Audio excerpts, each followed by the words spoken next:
नमस्कार, YouTube channel शिक्षालय में आप सभी का स्वागत है। मेरा नाम है रेणु यादव। अब हम ये समझने वाले हैं कि सोडियम क्लोराइड का अगर हमें फॉर्मूला बनाना हो तो हम कैसे बनाते हैं। आइए, बहुत सिंपल है। अब आप जैसे जैसे लेक्चर्स को सुनेंगे आपको हर चीज़ समझ में आ जाएगी। किसी भी चीज़ का फॉर्मूला बनाना अगर आपको आ गया ना तो फर्दर आपको कभी भी इक्वेशंस बनाने में गलती नहीं होगी, आप गलती नहीं करेंगे। खासतौर से इक्वेशंस तो 10th में ज़्यादा आपको मिलेंगी, पर बेस तो अभी से बनेगा ना। सोडियम का सिंबॉलिक रिप्रेजेंटेशन हम Na से करते हैं। अगर किसी भी एलिमेंट में दो अल्फ़ाबेट्स होते हैं तो पहला अल्फ़ाबेट बड़ा ही होता है हमेशा और दूसरा छोटा होता है, ठीक है ना। तो ये हो गया। एटॉमिक नंबर 11 है। अब 11 एटॉमिक नंबर है तो आप कॉन्फ़िगरेशन लिख सकते हैं 2, 8, 1। यानी आप जानते हैं कि किसी भी एटम को स्टेबिलिटी के लिए 8 इलेक्ट्रॉन्स की ज़रूरत होती है, लेकिन अगर किसी भी एटम के पास 8 इलेक्ट्रॉन ना हो, 4 इलेक्ट्रॉन्स हो, तो वो इलेक्ट्रॉन शेयर करके अपना ऑक्टेट यानी अपने आप को स्टेबल करता है, ठीक है ना। अगर 4 से कम यानी 1, 2 या 3 इलेक्ट्रॉन्स होते हैं तो कोई भी एटम अपने इन इलेक्ट्रॉन्स को, मतलब किसी के पास अगर 1 इलेक्ट्रॉन है, किसी दूसरे के पास अगर 2 ही इलेक्ट्रॉन बचे हैं, या कोई ऐसा एलिमेंट है जिसके पास आउटर मोस्ट शेल में 3 इलेक्ट्रॉन है, तो ये क्या करेंगे, अपने इलेक्ट्रॉन्स दे देंगे और अपने आप को एक पॉजिटिव चार्ज कंपोनेंट में कन्वर्ट कर लेंगे। यानी इस कंडीशन में सोडियम के पास एक फालतू इलेक्ट्रॉन है तो सोडियम अपना इस एक इलेक्ट्रॉन को दे देगा। क्योंकि ये इलेक्ट्रॉन दे रहा है, इस पर पॉजिटिव चार्ज आता है। आप जानते हैं कि वो एलिमेंट जिसने अपना इलेक्ट्रॉन दे दिया है और पॉजिटिव चार्ज गेन किया है, तो ऐसे पॉजिटिव चार्ज वाले कंपोनेंट को आप कहते हैं कैटायन, ठीक है।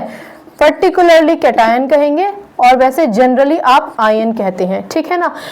तो अल्टीमेटली आपने जाना कि सोडियम Na1 पॉजिटिव बन चुका है। चलो, ये कहानी समझ में आ गई। यहाँ पर एक छोटा सा पॉज लीजिए, याद कीजिए कि वो एलिमेंट्स जो अपने इलेक्ट्रॉन दे देते हैं स्टेबिलिटी गेन करने के लिए, वो मेटल्स कहलाए जाते हैं। तो जितने भी मेटल्स होते हैं वो सारे पॉजिटिव होते हैं, यानी कैटायंस होते हैं।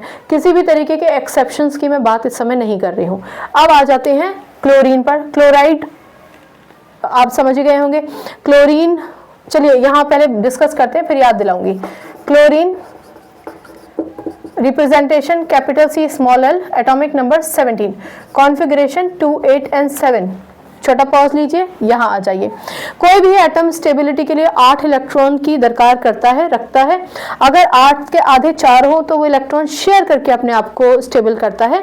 4 से कम हो, 1, 2 या 3, तो वो इलेक्ट्रॉन देता है। लेकिन अगर 4 से ज़्यादा यानी 5, 6 या 7 इलेक्ट्रॉन किसी भी एटम के आउटर मोस्ट शेल में हो तो वो चाहता है कि वो बाहर से इलेक्ट्रॉन्स ले ले और इलेक्ट्रॉन्स लेकर अपने आप को स्टेबल कर ले।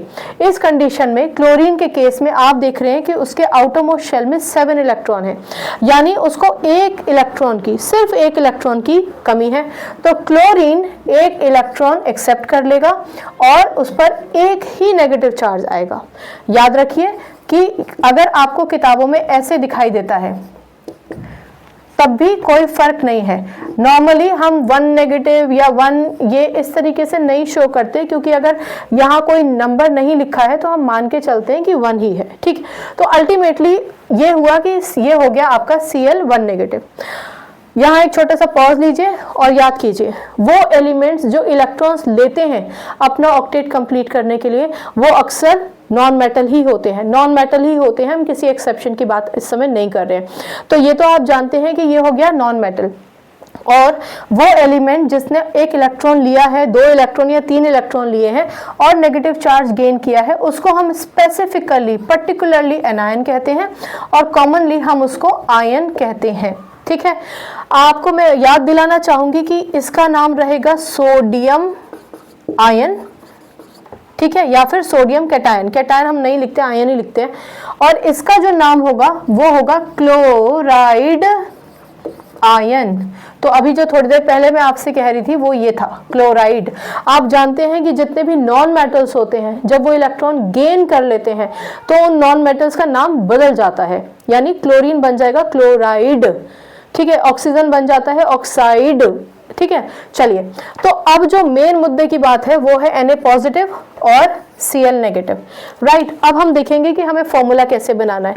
ये बाकी जितनी भी बातें मैंने आपको बताई ये सिर्फ एक रिवीजन मात्र था कि आपको याद आ जाए कि किस तरीके से हम किसी भी एलिमेंट का इलेक्ट्रॉन का लेन देन पता कर सकते हैं। कैसे हम पता करें कि वो एक पॉजिटिव कंपोनेंट है या फिर एक नेगेटिव कंपोनेंट बनेगा। ठीक, चलो इसको भी मिटा ही देती हूँ। आप याद रहेगा ना, हमारे पास दो आ गए, Na1 positive, Cl1 negative, right. अब हमें क्या करना है फॉर्मूला बनाने के लिए, हमें इनकी वैलेंसीज को नीचे लिखना है। वैलेंसी 1, वैलेंसी 1, अगर आप इसको क्रिस क्रॉस करके मल्टीप्लाई कर भी दे तो ये हो जाएगा Na1 Cl1। आपको अभी थोड़ी देर पहले ही मैंने बताया था कि 1 लिखने का कोई औचित्य नहीं है, क्योंकि 1 नहीं भी लिखेंगे तो ये अंडरस्टूड है कि एक ही है, यानी Na1 Cl1 की जगह हम NaCl लिख सकते हैं। मैं चाहूंगी कि आप याद रखें कि जब कभी भी आप क्रिस क्रॉस करते हैं तो ये जो भी नंबर होता है, यहाँ तो चलो हम 1 नहीं लिखेंगे नीचे, पर ये जो भी नंबर होता है वो हमेशा सब स्क्रिप्ट में लिखा जाता है, एलिमेंट के बिल्कुल बाजू नीचे की तरफ, ठीक है, उसके पास नहीं लिखा जाएगा। तो अब आपके पास ये जो मिल गया ना, ये कहलाया जाता है सोडियम क्लोराइड। सोडियम क्लोराइड, ठीक है। आप इसको सोडियम आयन या आप इसको क्लोरीन आयन नहीं बोलेंगे, इसको आप कहेंगे सोडियम क्लोराइड। अगर आपसे पूछा जाए कि सोडियम क्लोराइड कौन से एलिमेंट से मिलके बना है, आप सबको पता है कि वो आयंस में डिसोसिएट होते हैं हमेशा, लेकिन अगर आपसे पूछा जाए तो आप कहेंगे सोडियम और क्लोरीन से मिलकर सोडियम क्लोराइड बनता है। और जब कोई दो एलिमेंट्स कंबाइन करते हैं तो अक्सर हमेशा बल्कि वो एक कंपाउंड बनाते हैं। एक कंपाउंड हमेशा एक मेटल और नॉन मेटल का कॉम्बिनेशन होता है, एक्सेप्शन का मैं जिक्र इस समय नहीं कर रही हूँ, ठीक है। तो कंपाउंड क्या होता है, जब दो एलिमेंट्स मिल जाते हैं तो वो कंपाउंड कहलाए जाते हैं। एलिमेंट का मतलब होता है पूरे ब्रह्मांड में जितने भी एलिमेंट्स है, भले वो मेटल हो, नॉन मेटल हो या मेटल नॉन मेटल की प्रॉपर्टी रखने वाला कंपोनेंट हो, उन सब मेटलॉइड हो, उन सबको हम एलिमेंट ही बोलते हैं, ठीक है। तो ये दो एलिमेंट्स मिल गए हैं, मैंने आपको बताया कंपाउंड नॉन मेटल, मेटल और नॉन मेटल से बनता है। आपको ये भी याद होगा कि जो मेटल होता है वो इलेक्ट्रॉन हमेशा देता है और उस पर पॉजिटिव चार्ज आता है, जो नॉन मेटल होता है वो हमेशा इलेक्ट्रॉन लेता है और उस पर नेगेटिव चार्ज आता है, ठीक है। तो ये हो गया सोडियम क्लोराइड, ठीक। अच्छा, एक और चीज, अब देखिए ये जो था आपका Na1 पॉजिटिव था, Cl1 नेगेटिव था, तो हमने वैलेंसीज लिखी, क्रिस क्रॉस किया, ये हमने सब किया। मैंने आपको एक सुझाव दिया था कि वैलेंसीज जब कभी भी आप लिखे तो उसके साथ प्लस या माइनस साइन मत लगाइए, आप बुरी तरीके से कंफ्यूज हो जाएंगे। सिर्फ टोटल नंबर देखिए, यहाँ चार्जेस कितने, एक चार्ज है तो 1 लिखिए, 2 चार्ज हो तो 2 लिखिए, 3 चार्ज है तो 3 लिखिए। सिमिलरली यहाँ 1 चार्ज है तो केवल 1 लिखिए, प्लस माइनस कुछ नहीं। 2 चार्ज होता तो 2 लिखते, प्लस माइनस कुछ नहीं। 3 चार्ज होता तो 3 लिखते, प्लस माइनस कुछ नहीं, ठीक। चलो इतना तो समझ में आ गया। अब मैं आपको जो बताने वाली हूँ वो बहुत इंपॉर्टेंट है। देखिए, सोडियम पर एक 1 पॉजिटिव चार्ज है, क्लोरीन पर एक 1 नेगेटिव चार्ज है। अब आप खुद ही देखिए, इक्वल अपोजिट चार्जेस है, एक पॉजिटिव एक नेगेटिव, इक्वल अपोजिट चार्जेस हैं, तो आप ये मान के चल सकते हैं कि ये न्यूट्रलाइज हो गया, इक्वल अपोजिट चार्जेस एक दूसरे को कैंसिल कर देंगे, ठीक है। तो आप इसको सीधे NaCl भी लिख सकते हैं, ठीक है ना। तो जरूरत नहीं है कि आप 1 लिखें, क्रिस क्रॉस करें और फिर उसके बाद आप ये प्रोडक्शन दिखाएं, नहीं, आप सिंपल से लिख सकते हैं NaCl, क्लियर। तो सोडियम, इसका नाम सोडियम आयन था, तो सोडियम, ये क्लोराइड आयन कहलाया गया, तो आयन आयन हमने ड्रॉप कर दिया। आपको ध्यान है ना, इसका नाम क्या होता था, सोडियम आयन, और इसको हम क्या कहते थे, क्लोराइड आयन, ठीक है। तो ये आयन और आयन हमने ड्रॉप कर दिया, तो ये हो गया आपका सोडियम क्लोराइड, ठीक है। IDE, नॉन मेटल जब इलेक्ट्रॉन लेता है तो उसके नाम के आगे IDE लग जाता है, भले ही वो 1 इलेक्ट्रॉन ले, 2 इलेक्ट्रॉन ले या 3 इलेक्ट्रॉन ले। क्लोरीन के केस में 1 ही इलेक्ट्रॉन लेता है, लेकिन जब वो आयन बनता है तो उसके नाम के आगे IDE लग जाता है, ठीक है। तो इससे भी आप हिंट कर सकते हैं कि इस पे नेगेटिव चार्ज ही होगा, right.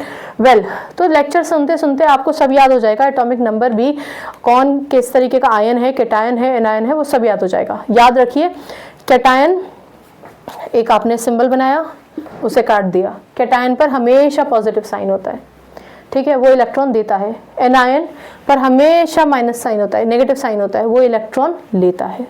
Right, so I hope आपको ये इनिशियल फॉर्मूलेज बनाने आ गए होंगे।